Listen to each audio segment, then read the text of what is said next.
My multimillionaire boss, Julian Croft, reclined in his throne-like chair, a smirk playing on his lips. "Congratulations, Eleanor," he began, the word dripping with false sincerity. "We're promoting Clara. She has the kind of dynamic vision and forward-thinking energy this company needs. To be blunt, your skill set is antiquated. You should be grateful we've carried you for this long." A few snickers rippled through the management team as a hot flush of shame crept up my neck. I slid a plain manila envelope across the polished mahogany of his desk. "Thank you for the opportunity." He had absolutely no idea what he was holding. The soft, polite applause for Clara's promotion was just beginning to fade when I rose from my seat. Julian was soaking in the affirmative nods from his leadership team, utterly oblivious to the storm that was about to break. Olivia from the creative department was already shaking Clara's hand.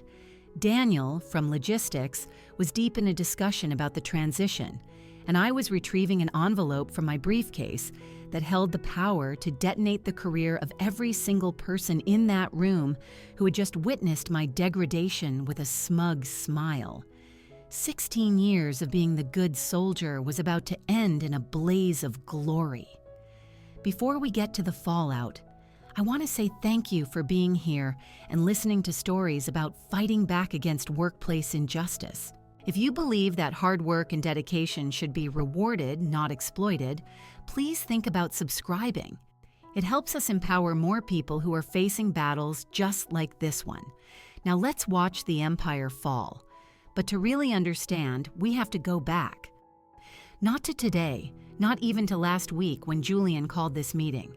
This all began 16 years ago, when I walked through the towering glass doors of Apex Innovations for the very first time. I was 24 years old, fresh out of grad school. I wore my hair in a tight professional chignon, had on my grandmother's pearl studs for good luck, and clutched a brand new leather portfolio my parents had bought me for graduation. I was convinced I was stepping into the job that would define my life. Julian was different in those days. Younger, with a fire in his eyes, still desperate to prove he was worthy of the CEO title his father-in-law had practically gifted him. He hired me as a junior creative associate, promising mentorship and a clear path for growth. I bought every word of it because I had to. My student loans were a mountain I had to start climbing, and the salary Julian offered was just enough for me to get a small studio apartment instead of moving back into my childhood bedroom. Those first few years were a blur of intoxicating ambition. I poured every ounce of myself into my work, staying until midnight to polish presentations, spending weekends researching competitor strategies, and eagerly volunteering for the thankless projects everyone else avoided. When Julian needed someone to salvage the Sterling Automotive account, I was the first to raise my hand. When the Northwind Group demanded a complete brand overhaul in less than a month, I made it happen. When our most significant client considered jumping ship for a competitor's undercut offer, I got on a red-eye flight to Dallas on my own dime and single-handedly saved the contract. Every victory felt like another brick in the foundation of my future. Julian would summon me to his office after a major win, pour himself a glass of expensive scotch, and call me his secret weapon. He'd lean back in that ridiculously oversized leather chair and say things like, "Eleanor, one of these days, you're going to be running this place." I saved every single email where he praised my contributions. I kept hard copies of every client letter that mentioned me by name. I documented it all because I truly believed it was building my case for the inevitable promotion. The Atlas project became my magnum opus. It was 6 solid months of market research, strategic planning, and creative development that led to a campaign so successful it quadrupled their regional market share. The very day the client called to extend their contract for another 5 years, Julian called an emergency team meeting. I walked in there expecting a round of applause, maybe even the official announcement of the directorship he'd been dangling in front of me. Instead, Julian announced that Leo, who had been with the company for a grand total of 8 months and whose primary skill seemed to be ordering lunch, would be the new creative director. But Julian, the Atlas project was mine from conception to execution, I said, my voice barely a whisper. He didn't even bother to look up from the papers on his desk. Leo brings a fresh perspective.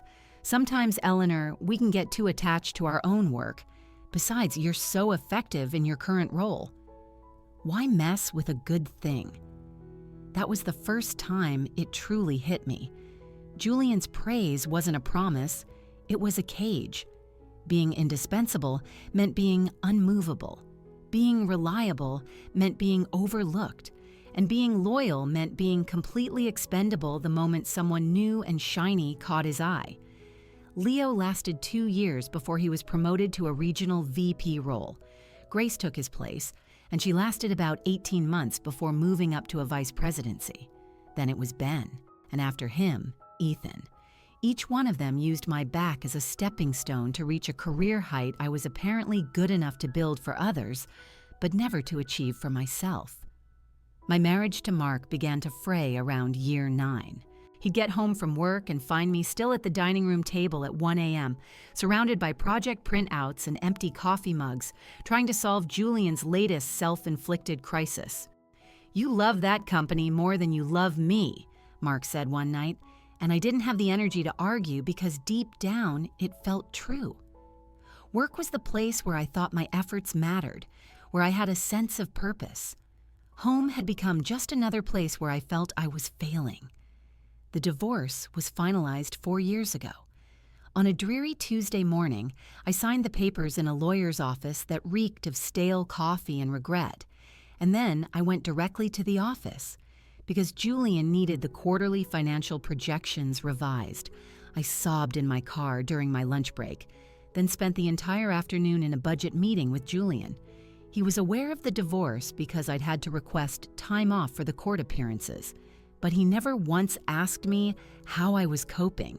He just piled more work onto my desk because he knew my evenings and weekends were suddenly wide open. After Mark left, Apex became my entire world. My apartment was too quiet, too filled with ghosts, so I started getting to the office earlier and staying later. Julian noticed my constant availability and began treating me less like a seasoned creative professional and more like his personal concierge. "Eleanor, schedule my dentist appointment. Eleanor, pick up my dry cleaning. Eleanor, could you handle the planning for my wife's charity gala? You're so good with the little details." I told myself it was just a temporary phase. I convinced myself that by proving my unwavering dedication, I would finally earn the promotion I had been working toward for over a decade. I made excuses for Julian's increasingly condescending behavior because admitting the truth, that I had wasted the best years of my career on a man who saw me as a convenience, not a cornerstone, was too painful to face. And then Clara Hayes arrived for her interview on a Thursday in April. I watched from my desk as Julian transformed into a version of himself I hadn't seen in years. He stood up when she walked into his office. He offered her a cup of coffee from his personal espresso machine, the one with the expensive pods he usually reserved for board members. Through the glass walls of his office, I could see him leaning forward, captivated in a way that made my stomach twist into a familiar, nauseating knot. Clara was younger than me, about 39, but she was sharp and polished, with a resume that screamed competence and an easy confidence that seemed to suck all the air out of the room. She wore a tailored crimson blazer that likely cost more than my car payment, and she spoke to Julian as if they were peers, discussing mutual interests, not as a candidate begging for a job. I knew before she even walked out of his office that he was going to hire her. I knew she was going to get the creative director position that I had been doing, in everything but name for the last 4 years. I knew it because I recognized that look in Julian's eyes, the same predatory gleam of interest he'd had for Grace and Ben and all the others. What I didn't see coming was the speed at which it all unraveled. Clara started the next Monday. By Friday, Julian was announcing her promotion to creative director in our weekly team meeting. He stood at the head of the long conference table, his usual spot for delivering his royal decrees, and talked about Clara's fresh vision and innovative strategies, while I sat there, feeling like a ghost at my own funeral. Clara brings exactly the kind of strategic thinking we need to take Apex to the next level, Julian declared, his voice booming with the false enthusiasm he reserved for these occasions. Her experience with digital-first campaigns will revolutionize how we engage with our clients. Digital-first campaigns. I had been pushing for those very initiatives for 3 years, drafting detailed proposals that Julian had consistently shot down as premature and overly ambitious. Now, Clara was going to get all the credit for executing my ideas, using my research based on strategies I had spent months developing. The management team clapped politely. Olivia and Creative looked genuinely happy, probably thinking Clara's rise might open up a spot for her. Daniel from Logistics was already talking to Julian about implementation timelines. Simon from Finance was scribbling notes about budget reallocations for Clara's new team. And I just sat there, my hands folded neatly in my lap, wearing the same placid, professional mask I had perfected over 16 years of soul-crushing disappointment. But inside, a tectonic plate shifted. The hopeful, ambitious young woman who had walked through those doors all those years ago was finally, irrevocably gone. In her place sat someone colder, harder, and infinitely more patient. After the meeting, I went back to my desk and opened a firewall document on my personal drive. I'd been maintaining it for 4 years, a meticulous log of Julian's transgressions. I added his latest betrayal to the list. Then I opened a new browser window and started researching employment lawyers who specialized in corporate discrimination. Not because I intended to sue, that was too messy, too public. I needed to understand the precise legal lines, to know exactly what constituted actionable corporate malfeasance. That evening, I sat in the silent concrete echo of the parking garage for a full 30 minutes before starting my car, methodically plotting my next move. Julian thought he had won by promoting Clara over me. He had no clue he'd just signed his own professional death warrant. The doormat he'd been wiping his feet on for 16 years was about to become a minefield, and I was going to savor every single second of the detonation. My opening came the following Tuesday morning, during Clara's second week. She was standing by the high-end espresso machine, looking utterly baffled as it beeped at her in protest. Julian's fancy gadget had a specific, non-intuitive sequence that no one ever bothered to explain to new hires. I walked up with my mug, watching her jab at the buttons with growing frustration. "Try holding the brew button down for 3 seconds first," I said, stepping up beside her. "Julian never tells anyone, but the machine does a hard reset every night." Clara looked at me, and her expression wasn't just polite acknowledgement. It was genuine relief. "Thank you. I was starting to think this thing had a personal vendetta against me." Her laugh was surprisingly warm and genuine, nothing like the calculated charm I'd seen her use with Julian. "Everything in this office has its own personality," I said, stirring a sugar packet into my coffee. "I'm Eleanor, by the way. I handle most of the client communications and project workflows. Clara Hayes, and I have a sneaking suspicion you handle a lot more than that." Her comment was so direct it caught me off guard. There was something in her tone that suggested she had already sensed the chasm between my job title and my actual responsibilities. I looked at her closely, searching for any sign of Julian's coaching, for any hint of manipulation. All I saw was a sharp intelligence and a self-awareness that made a cautious hope flicker in my chest. "Julian mentioned you've been with the company for 16 years, Clara went on. "That's some serious loyalty. Loyalty is one word for it." The phrase slipped out before I could catch it. Clara's eyebrows shot up just a fraction, and I knew I had just dangled a piece of information that Julian would never want shared. "Would you be willing to give me the real tour of this place?" Julian's version was rather high level. For the next hour, I walked Clara through the real inner workings of Apex Innovations, not the polished version Julian presented to the board. I showed her the archival client files, explained the intricate relationship management system I had built from scratch, and pointed out the informal processes that actually kept the company from imploding. Clara didn't just listen. She asked incisive questions about client churn rates, campaign ROI metrics, and cross-departmental collaboration. Her inquiries revealed a depth of operational understanding that Julian's grand pronouncements had completely masked. "Eleanor, can I be blunt for a second?" Clara said, pausing by my desk and casting a glance toward Julian's closed office door. "Yesterday, Julian laid out my role and responsibilities, but almost nothing he described lines up with what you've shown me. Are there unofficial duties I should be aware of?" This was it, my first test. Clara could be a spy, fishing for dissent to report back to Julian, or she could be genuinely trying to navigate the minefield she'd been dropped into. I chose my words with the precision of a bomb technician. Julian tends to focus on the big picture strategy rather than the day-to-day operational details. You'll probably find that your actual responsibilities will evolve as you get settled. "Evolve into what exactly?" she pressed. Because, if I'm being honest, it sounds like some of the key projects Julian described are already being handled, and handled expertly by someone else. The sheer directness of her question was a splash of cold water after years of Julian's corporate doublespeak. She was asking me, point blank, if Julian had hired her to do my job without ever acknowledging my contribution. "That's very perceptive of you," I said, pushing the test a little further.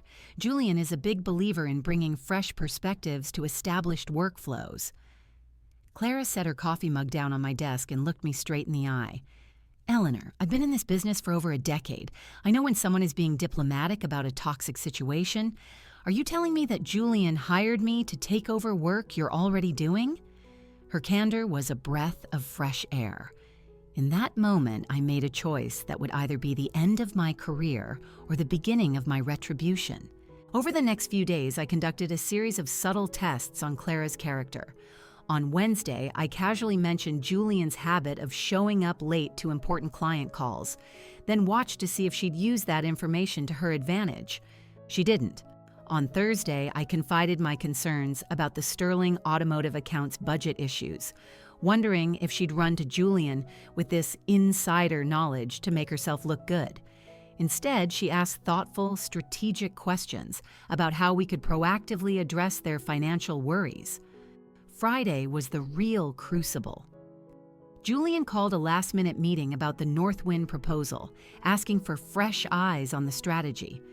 I watched Clara's face as Julian systematically dismissed every point I made while lavishing praise on her for minor, surface-level suggestions. After the meeting, I found her in the supply closet, her hands gripping a stack of binders so hard her knuckles were white. "Are you okay?" I asked, genuinely concerned. "No, I'm not okay," she said, turning to face me, her professional veneer completely gone. "Eleanor, what just happened in there was not normal management. He treated you like a piece of furniture, then looked to me for validation on work you obviously know inside and out." A wave of relief washed over me. She had seen it. She saw through his performance and recognized the manipulation for what it was. She wasn't his accomplice. She was horrified by it. "Julian has a very particular way of running meetings," I said carefully. "That wasn't a meeting. That was a power play. That was Julian asserting his dominance by publicly undermining someone who is clearly more competent than he is." She set the binders down and crossed her arms. "Eleanor, I need you to be honest with me. What is really going on here?" "The truth is, complicated. Try me. I'm good with complicated." That night, we stayed in the office until well after 8. The building had emptied out, leaving only the hum of the servers and the distant rattle of the cleaning crew's cart. It created a pocket of privacy where we could finally speak freely. I brewed a fresh pot of coffee and we sat in the main conference room, the site of so many of my past humiliations. "Before we start," Clara said, "I need you to know that he's already started with me. Nothing actionable. Not yet. Just testing the waters. Comments on my outfits, suggestions we discuss strategy over dinner, invitations to after-hours drinks that feel a lot more personal than professional. My blood ran cold. Julian was moving much faster than he usually did, likely because Clara's obvious competence was a greater threat to his ego than his previous hires had been. That's his pattern, I told her. That's exactly how it began with Grace. And then I laid it all out. I showed her the resignation letters I had collected from other female employees who had left, all citing a hostile work environment, without naming Julian directly. I explained how he had learned to operate just inside the legal lines, making conditions so unbearable that talented women would leave on their own. "But why didn't you leave?" Clara asked, her voice soft. "With your experience, your track record, you could have gone anywhere." The question hit me harder than I expected. Why hadn't I? Was it pride? Stubbornness? A deep-seated fear of starting over? Or was it something darker? Because if I left, he would win, I admitted. It would mean admitting that 16 years of my life counted for nothing, that all my work was worthless, that I was just as disposable as he made me feel. Clara nodded slowly, a new understanding in her eyes. "So you're not just sitting here. You're planning something." "I'm planning everything," I said. "The only question is, are you interested in helping me burn his career to the ground, or would you prefer to be his next quiet victim?" A slow smile spread across Clara's face, and it was nothing like the polite, professional expression she wore around the office. This smile was sharp, predatory, and utterly magnificent. "Eleanor, I think Julian made a grave miscalculation when he brought me on board. He assumed I was just another ambitious woman willing to tolerate his garbage for a leg up. What he doesn't know," she leaned forward, her voice dropping to a conspiratorial whisper, "is that for the last 3 years, I've been a volunteer consultant for the Equal Employment Opportunity Commission, documenting cases of workplace harassment." The air in the room crackled with a sudden, electrifying energy. Julian hadn't just hired a victim, he had hired a hunter. He didn't hire his next target, Clara finished. He hired his worst nightmare. The room felt charged with a new kind of power. Clara wasn't just on my side, she was professionally equipped to wage this war. We weren't just 2 disgruntled employees anymore. We were a 2-woman wrecking crew, walking through his front door every morning with briefcases full of his own destruction. "In that case," I said, opening my laptop, "we need to establish some ground rules. If we're going to do this, we're going to do it perfectly." That night, driving home, my mind was racing with a clarity I hadn't felt in years. Clara's revelation about her EECC work changed the entire game. This was no longer just about personal revenge. This was about building an airtight legal case that could strip Julian of his power to ever harm another woman's career. When I walked through the door of my apartment, the space felt different. The same beige walls, the same secondhand furniture, but the air buzzed with purpose instead of defeat. I cleared off my dining room table and laid out every piece of evidence I had painstakingly collected over the past 4 years. Performance reviews where Julian praised my work in writing while denying me promotions. Email chains where he forwarded my ideas as his own. Meeting minutes where he publicly dismissed my contributions. But Clara was right. We needed more than just a collection of grievances. We needed a methodical, irrefutable case. I opened a new encrypted spreadsheet and started creating categories. Discriminatory practices, financial misconduct, client relationship sabotage, employee turnover patterns. Each incident needed a date, a list of witnesses, supporting documentation, and a quantifiable impact on the company's bottom line. My first entry was Julian's behavior during last month's budget meeting. Date, March 15th, 2:30 p.m., Conference Room B.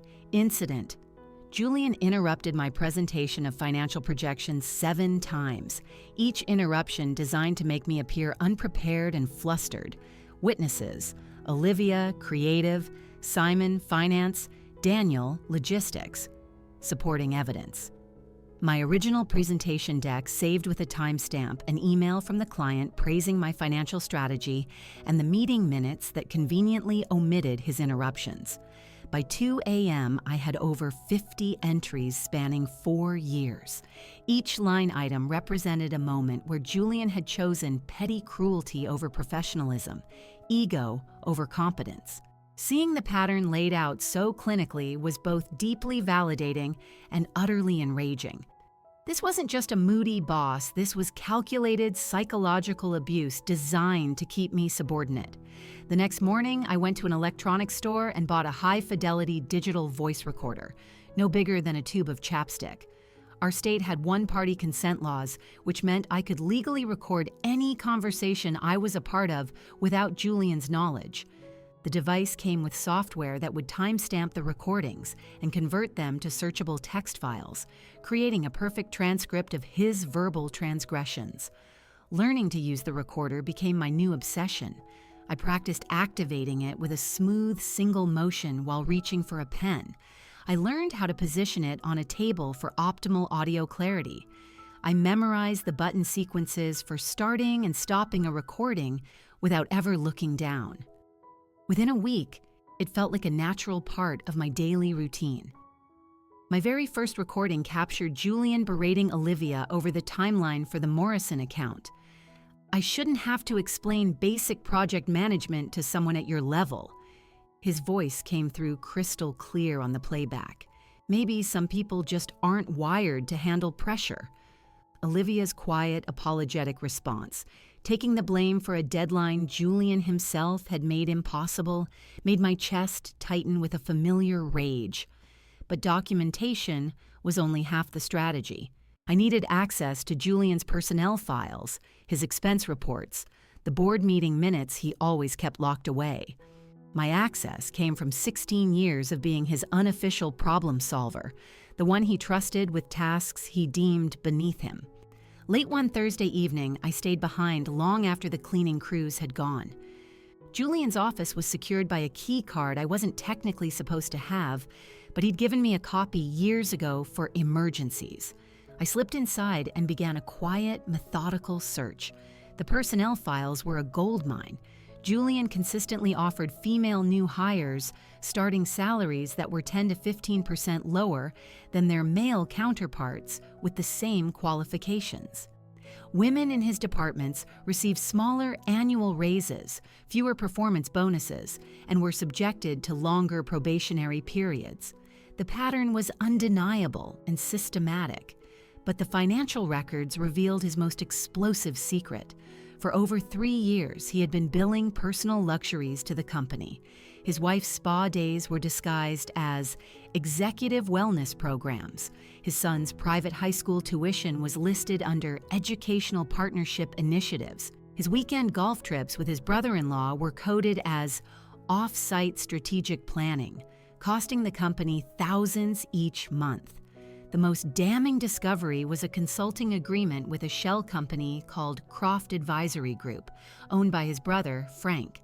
Julian had paid Frank's firm nearly $350,000 over 2 years for strategic guidance that consisted of monthly lunches and vague one-page reports that recommended Julian continue his current leadership approach. The fees were astronomical, and Frank's company had no other clients and zero demonstrated expertise in our industry.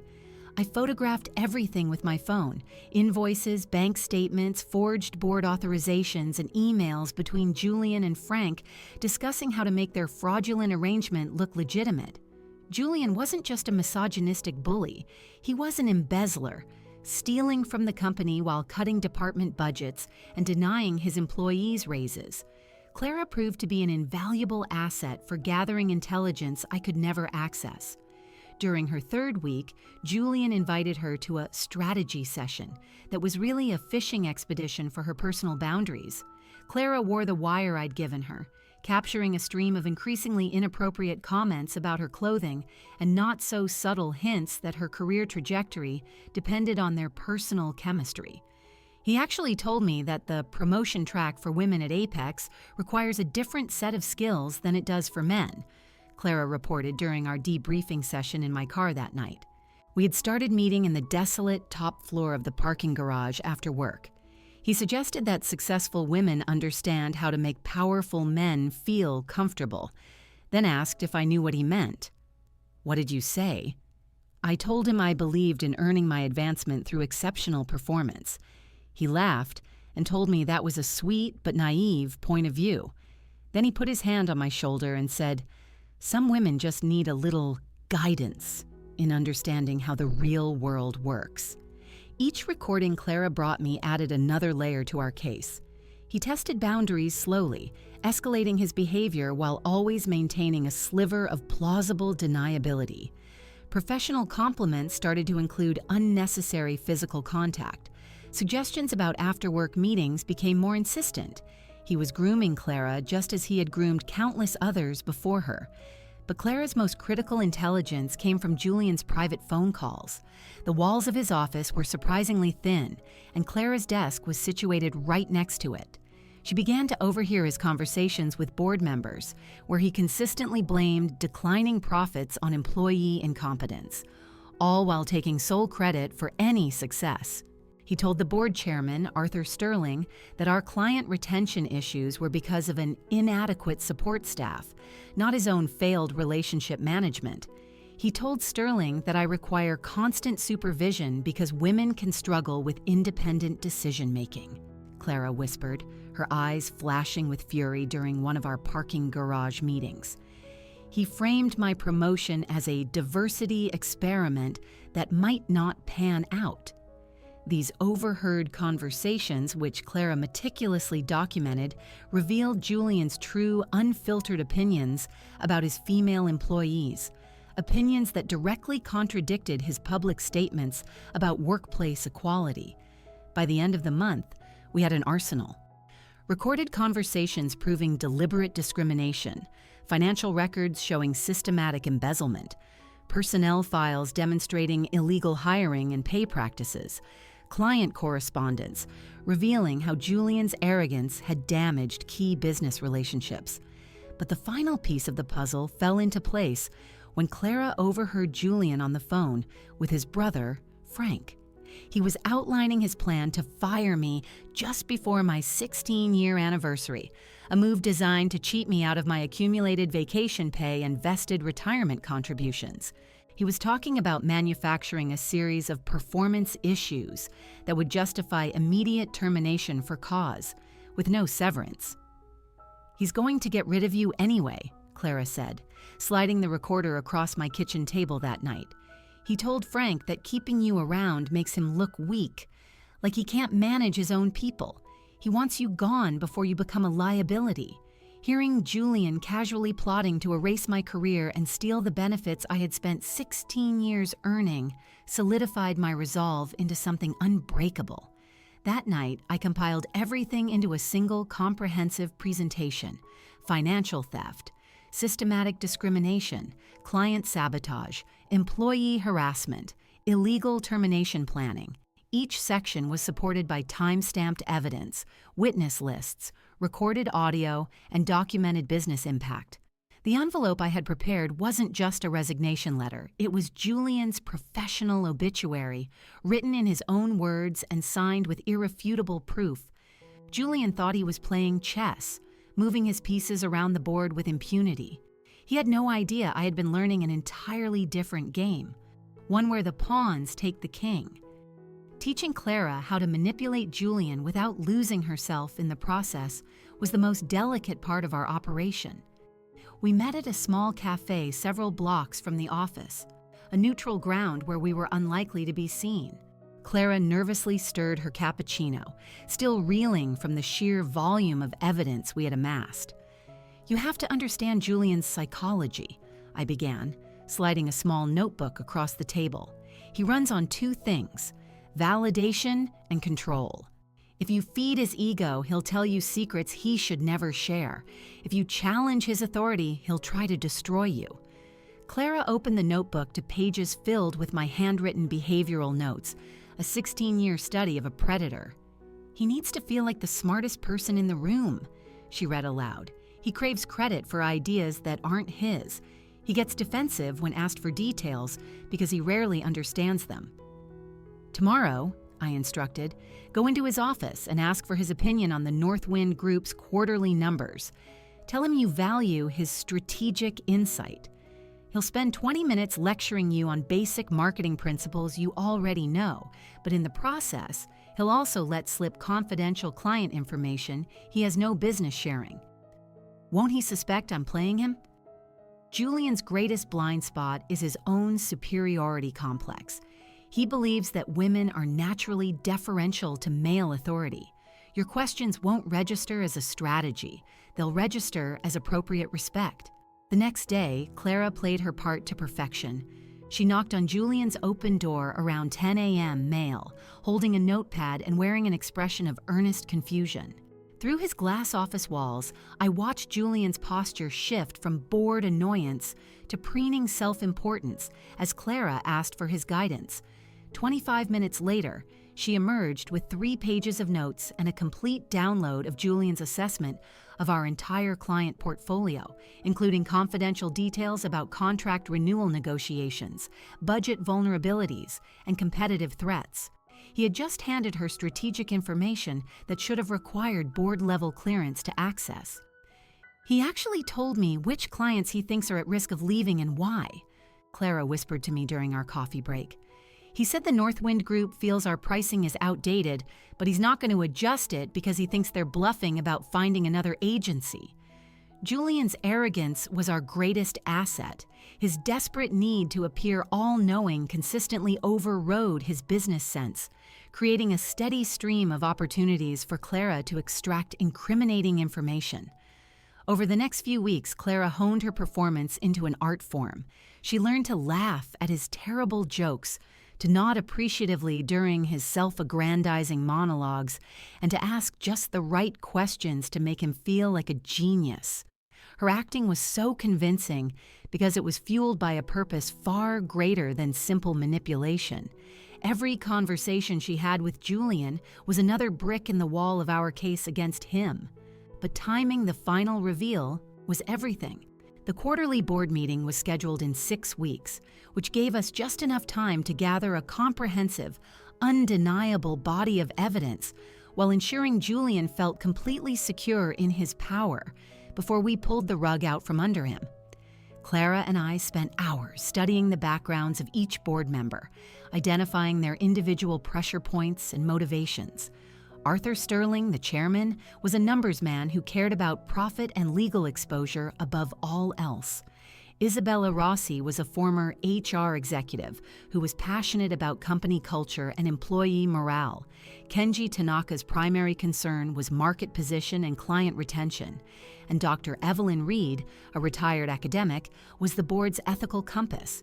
Each of them would react to Julian's transgressions differently, and we needed to tailor our presentation for maximum impact. Sterling will want to see hard data showing how Julian's behavior has impacted the bottom line.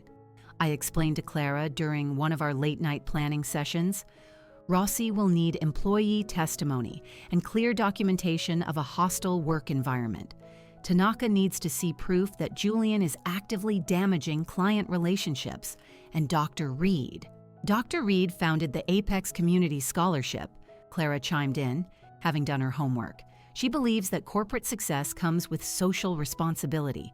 Julian's misogyny is a direct contradiction of everything she stands for.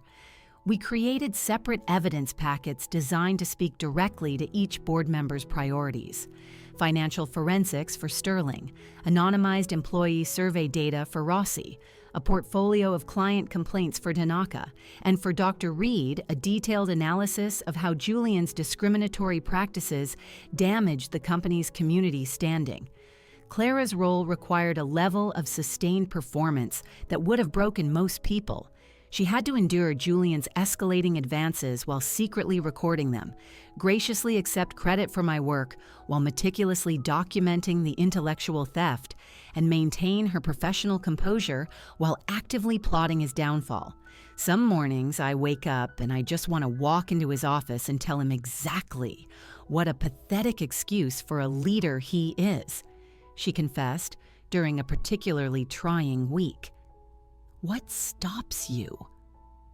Knowing that a few minutes of satisfaction would tip him off and he'd start covering his tracks, I'd rather swallow his nonsense for 6 more weeks and watch him lose everything for good. Our contingency planning became an obsession.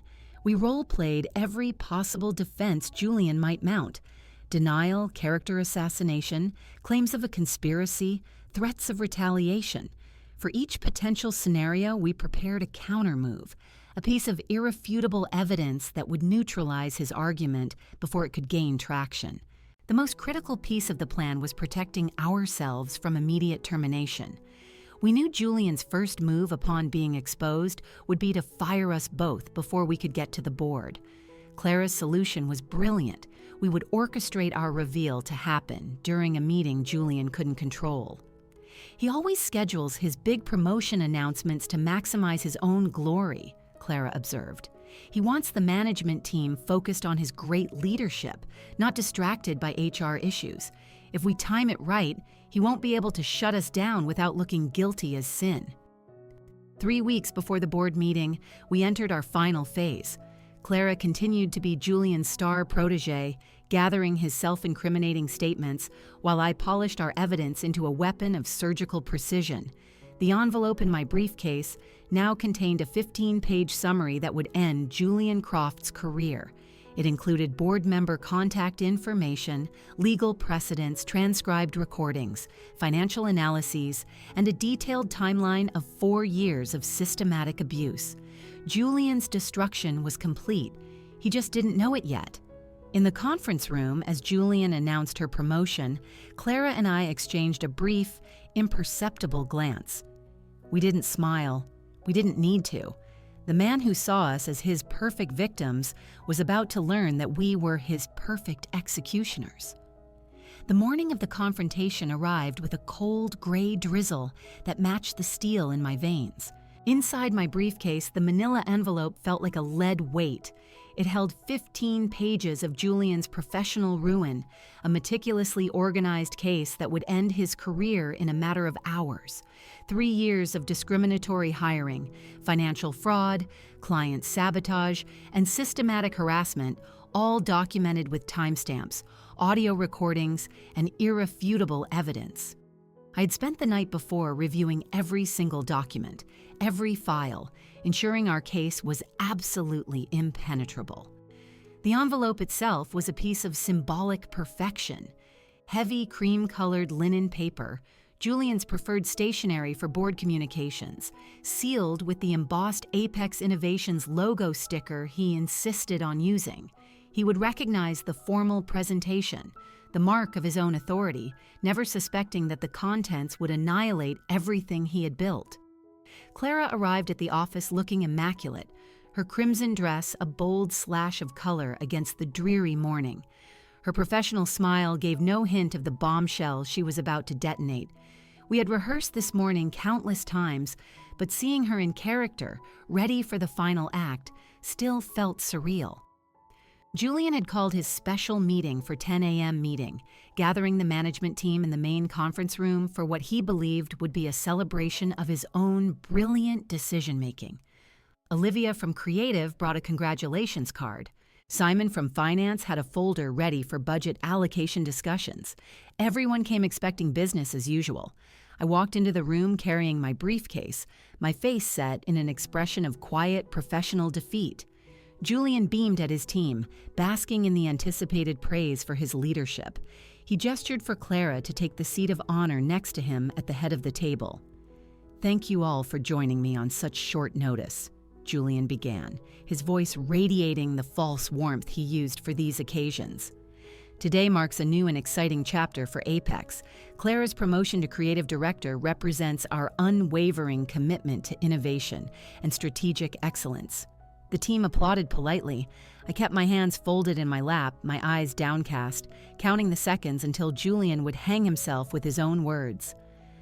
"Eleanor has, of course, been an invaluable support to our creative efforts over the years," he continued, his tone shifting to the patronizing kindness he used for loyal but limited employees.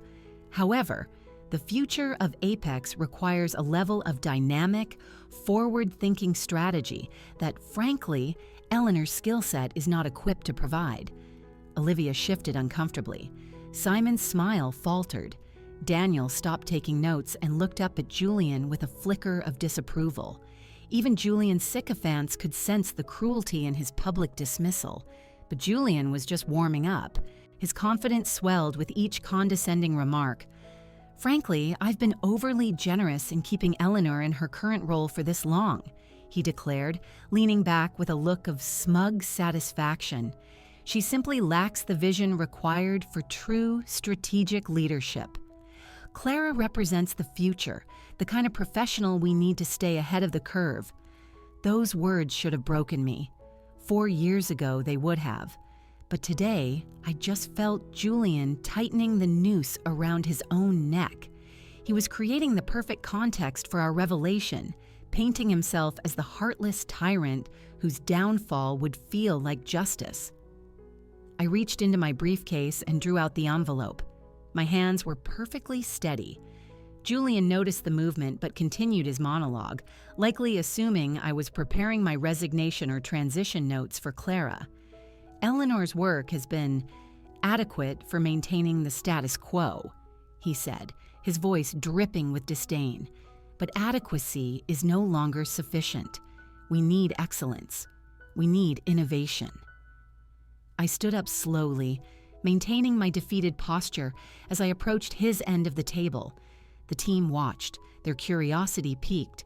Julian paused, a self-satisfied smile on his face as I placed the envelope on the table in front of him. "Thank you for the opportunity, Julian," I said quietly, using the same submissive tone I had perfected over 16 long years. "I believe you'll find everything you need in here." His smile widened as he picked up the envelope, clearly expecting a resignation letter that would seal his victory. He broke the seal with a confident flick of his thumb, ready to bask in his moment of triumph. The first page wiped the color from his face. The second made his hands start to shake. By the third, he seemed to forget how to breathe. His expression morphed from smug superiority to sheer, unadulterated terror as he realized he wasn't holding a resignation. He was holding proof of every crime he had ever committed against his company and his employees. "What is this?" he whispered, his voice a strangled rasp. "Your performance review," I said, my voice still quiet but now laced with ice. 4 years of documented misconduct, financial fraud, discrimination, and harassment. Everything the board of directors needs to understand exactly who you are. The room fell dead silent. Everyone could feel the ground shifting beneath them. Julian's face cycled through disbelief, panic, and desperate calculation as he frantically flipped through pages of his own transcribed words, his documented crimes, his irrefutable pattern of abuse. Then Clara stood up, and the world tilted on its axis. "Julian," she said, her voice ringing with an authority no one in that room had ever heard from her. "I think there's been a misunderstanding about my role here." He looked up from the damning pages, his face a mask of shock. "Clara, whatever Eleanor has told you, she's unstable. This is a breakdown, an act of a disgruntled employee." "Actually, Julian," Clara said, her voice cool and steady, "Eleanor and I have been working on this together for weeks. Every conversation we've had, every inappropriate suggestion you've made, every misogynistic comment about your female staff, it has all been documented, with my full cooperation." The transformation was stunning. The deferential new hire was gone. In her place stood a formidable professional who had been playing a role with breathtaking precision. She reached into her own briefcase and produced a second envelope, this one containing digital recorders and a log of his attempts to groom and manipulate her. "You recorded me?" His voice cracked. "We recorded you confessing to systematic discrimination. We recorded you admitting to financial fraud. We recorded you outlining your plans to harass and fire employees. Eleanor and I have built a case that will not only end your career, but could very well lead to criminal charges. The management team was frozen, finally grasping that they were witnessing not just another humiliation, but a coup.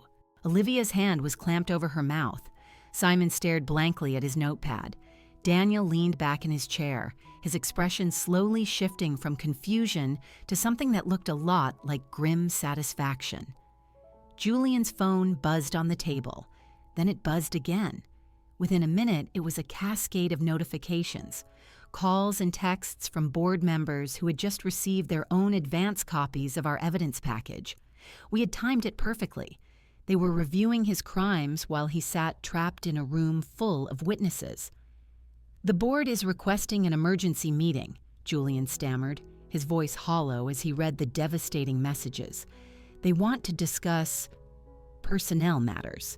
"They want to discuss your termination," I corrected, finally dropping the submissive act and standing up straight. "Arthur Sterling received our evidence at 9 a.m. this morning. Isabella Rossi has been listening to your recorded conversations since 9:15. Dr. Reed is, at this very moment, reviewing the financial records that prove you have embezzled over $350,000 from this company." Julian's jaw fell open. "You went to the board behind my back?" "We went to the board with evidence of criminal activity that directly impacts their fiduciary duty. They have a legal obligation to act." 40 minutes later, the board members began to arrive. Arthur Sterling, his face a grim mask, strode past Julian without a word. Isabella Rossi clutched a thick folder of printed emails. Kenji Tanaka and Dr. Reed conferred quietly by the elevators, their serious expressions making it clear they had already reached a verdict. The emergency meeting convened in the large boardroom. Julian sat at one end of the table like a criminal defendant. The board members arranged themselves on either side, their body language a fortress of disapproval. Clara and I sat together at the opposite end, our evidence neatly organized in front of us. "Julian," Arthur Sterling began, his voice heavy with the authority of a man who tolerated no fools. "We have reviewed extensive and deeply disturbing documentation of your conduct. Before we proceed, do you have any explanation you would like to offer?" Julian tried to summon his old charm, a desperate, pathetic flicker of his former self. "Arthur, I think there has been a terrible misunderstanding. Eleanor is clearly a disgruntled employee, and Clara seems to have been manipulated by her—" "Julian?" Dr. Reed cut in, her voice sharp as glass. "We have recordings of you admitting to discriminatory pay practices. We have bank statements showing you billed your son's tuition to the company. We have salary data proving a pattern of gender-based discrimination that violates federal law. This isn't a misunderstanding. This is a pattern of criminal behavior." Julian's charm offensive crumbled into dust. "Those recordings were made without my consent. In a one-party consent state where Eleanor was a legal participant in those conversations." Isabella Rossi stated flatly, "Your expectation of privacy does not supersede federal anti-discrimination and embezzlement statutes." The vote of no confidence was swift and brutal. It took less than 5 minutes. Each board member stated their position. Julian's continued leadership was an unacceptable legal, financial, and ethical risk. The motion passed unanimously. "Julian Croft, you are hereby removed from all executive duties, effective immediately," Sterling announced. "Security will escort you from the premises after you have surrendered all company property." Julian's final plea was a pathetic whimper. "Please, I can fix this. I've learned my lesson. Just give me one more chance." "Julian," Dr. Reed said, her tone softening with a hint of pity, "these weren't mistakes. They were choices. 4 years of documented choices that harmed your employees, your clients, and your shareholders. The board cannot look the other way." 2 stone-faced security guards arrived within minutes, efficiently and impersonally packing his personal effects into cardboard boxes. Watching the symbols of his power, the expensive pens, the framed family photos, the golf trophies, being unceremoniously inventoried by strangers, felt like a dream. Eleanor, Sterling said as Julian was being led toward the elevators, a ghost in his own life. "The board would like to discuss interim leadership. Are you available?" 30 minutes later, I sat in the very chair where Julian had once delivered his cruel pronouncements, listening as the board offered me his job. Interim CEO, Julian's salary, Julian's office, Julian's authority over the company he had so nearly destroyed. "We understand this is a lot to take in," Dr. Reed said kindly. "Take some time to consider the offer." I looked around the room where I had been humiliated, ignored, and abused for years. Now, these same walls would bear witness to my assent. "I accept," I said, my voice clear and steady, "and my first order of business will be addressing Mr. Croft's future employment. I have some ideas I think you'll find constructive." 2 weeks later, Julian Croft walked through the same glass doors I had entered 16 years earlier. He wasn't a bright-eyed graduate starting a dream job. He was reporting for duty as my executive assistant, carrying his lunch in a brown paper bag and wearing a suit that now looked too big for him. From my new office, Julian's former office, I watched him stand uncertainly beside the small, functional desk we had placed directly outside my door. It was cramped and positioned for maximum visibility. Everyone who came to see me would see him first. His first task was to organize my calendar. He stared at the scheduling software with a look of utter bewilderment. As CEO, Julian had simply told people when to meet. He'd never had to juggle conflicting schedules or manage the complex logistics of executive time. "Julian," I called out from my desk, using the same patiently patronizing tone he had once used on me. "Remember to cross-reference the boardroom availability before you schedule the Northwind presentation. We wouldn't want any embarrassing double bookings, would we?" His jaw tightened, but he gave a curt nod. "Of course, Ms. Vance. I'll verify it immediately." Ms. Vance. After 16 years of calling me Eleanor, of dismissing me, of treating me like a piece of furniture, he was finally using my proper title. The formality was delicious, born not of respect, but of fear. My phone rang. I answered it, keeping my eyes on Julian as he struggled with the software. Eleanor Vance speaking. "Ms. Vance, this is Janet Morrison from Morrison Industries. We were thrilled to hear about the leadership change.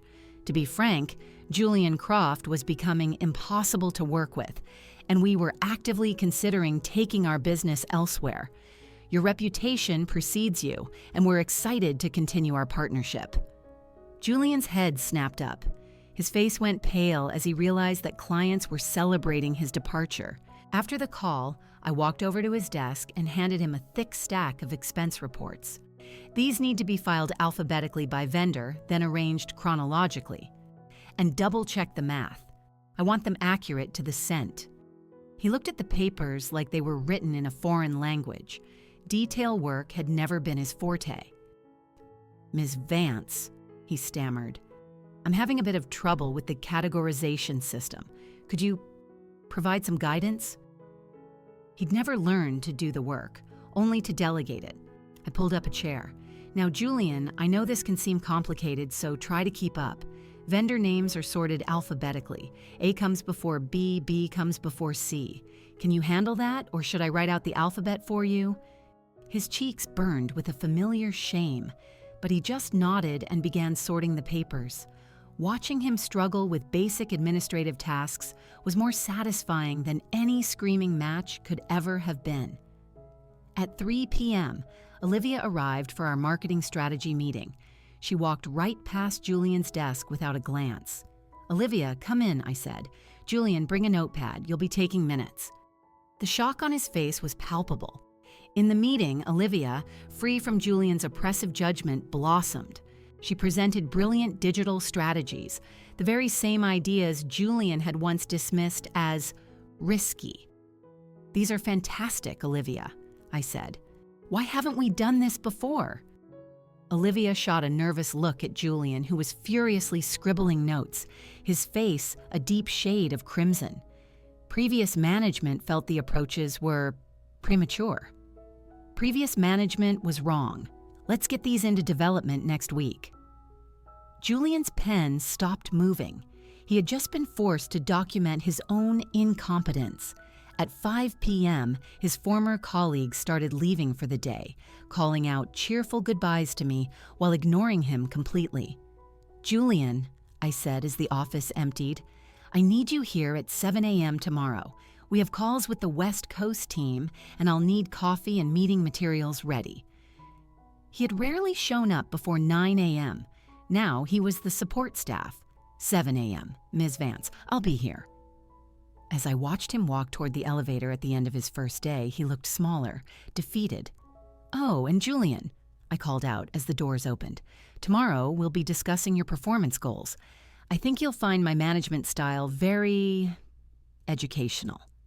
The doors slid shut on his stricken face, leaving me alone on the executive floor that was finally, rightfully, mine. Julian's re-education began in earnest the following Monday. I arrived at 7 a.m. to find him wrestling with the instructions for the coffee machine. His expensive suit looked ridiculous as he measured out coffee grounds. "Good morning, Julian," I said brightly. "I trust you've prepared the materials for our 8 a.m. Call with the Henderson Group?" He paled, having clearly forgotten. "My apologies, Ms. Vance. I'll get them right away." "No need to rush," I said, echoing his own words back to him. I suppose I should have been clearer, though I assumed basic preparation was a given for someone with your years of experience. He flinched as if I'd slapped him. During the call, I made him sit at the table with a notepad, his sole purpose to document, not participate. When he tried to interject with a strategic thought, I cut him off. "Julian, please focus on your notes. We can discuss your observations later, during your feedback session." The dismissal was professionally polite and surgically effective, but the real psychological warfare took place during our daily 4:30 p.m. check-ins, the exact time he used to summon me for his daily critiques. "Julian," I began during our first session, "I noticed several issues in your communications today. Your email to Morrison Industries was far too casual. Your follow-up to the Henderson Group lacked clear action items, and your calendar management created a double booking that was frankly embarrassing to correct." He sat in the chair where I had once sat, absorbing the very same systematic undermining he had perfected. "How would you suggest I improve, Ms. Vance?" "Well, Julian, I thought effective communication was obvious. Perhaps you need additional training. I could have you shadow Olivia so you can observe proper business etiquette. The suggestion that he, the former CEO, needed training from a subordinate and that Olivia would witness his incompetence was a masterstroke of humiliation." His face went white. 3 weeks in, his facade began to crack. During a team meeting, he instinctively tried to offer executive guidance on a budget issue. "Julian," I interrupted gently, "your role here is to document, not to strategize. Please stick to your notes." His attempt to reclaim relevance had only highlighted his irrelevance. The breaking point came during his 6th week. After a morning spent making repeated, frustrating errors on expense reports, I called him in for his feedback session. His composure finally shattered. "Eleanor, please," he whispered, abandoning all formality. "I can't do this. The humiliation, the menial tasks, watching everyone treat me like I'm invisible. It's unbearable." Tears streamed down his face. "I'll do anything. I'll change. I'll respect people. Just give me another chance." I listened with the same cold detachment he had always shown me, then handed him a box of tissues. "Julian, actions have consequences. You spent 16 years building a career on the backs of others. Those consequences don't just vanish because you've finally experienced what it feels like. But I've learned my lesson." "You've learned that being mistreated feels bad," I corrected him. "That isn't the same as understanding that mistreating others is wrong. Your regret is about your circumstances, not your character." He sagged in his chair, defeated. He had created this monster, and now it was treating him with his own merciless efficiency. Outside my office window, his wife sat waiting in her car. He could no longer afford the lease on his own. Their argument, even through the glass, was heated. His professional downfall was poisoning his personal life, and he was finally learning that respect can't be demanded. The final nail in the coffin of his old self came during a presentation to Blackstone Industries, a massive potential client. Julian, instructed to take notes, decided to interject with his outdated wisdom. "If I may," he began, rising from his chair, "traditional demographic targeting remains the foundation of any effective campaign." The lead executive, Maria Santos, looked at him with utter confusion. They had specifically requested our expertise in digital transformation. "I appreciate Julian's historical perspective," I said, stepping in to salvage the meeting. "However, our current strategy is focused on integrated digital approaches." The damage was done. He had made us look divided and incompetent. Afterward, I called him into my office. "Your interference may have cost us $1 million contract." He crumpled. "I didn't mean to. I thought my experience would be valuable." "Your experience is exactly what almost destroyed this company. That's why you take notes now." His personal life imploded soon after. His wife, Linda, pieced together the truth from former employees and filed for divorce. "She said she can't be married to someone who built a career on destroying women," he told me, his voice hollow. Then his 18-year-old son, Jason, made a surprise visit, finding his father at a tiny desk, fumbling with filing. "Dad, what are you doing?" Jason asked, his voice filled with confusion and disappointment. The humiliation in front of his son seemed to complete his psychological collapse. Meanwhile, Apex flourished. Profits soared.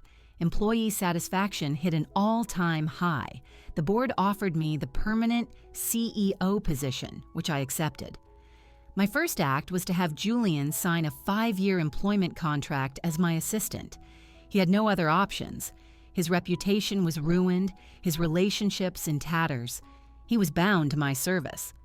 6 months into this new reality, I saw a change. He began to master the tasks he'd once scorned, finding a quiet pride in a well-organized file or a perfectly managed calendar. He even started writing apology letters to the women whose careers he'd damaged, which he asked me to review. They were awkward but sincere. 2 years after his demotion, Apex won a major business award for workplace innovation. As I accepted it, I saw Julian in the back of the room watching. He wasn't just my assistant anymore. He was a living testament to the fact that true power comes from lifting people up, not holding them down.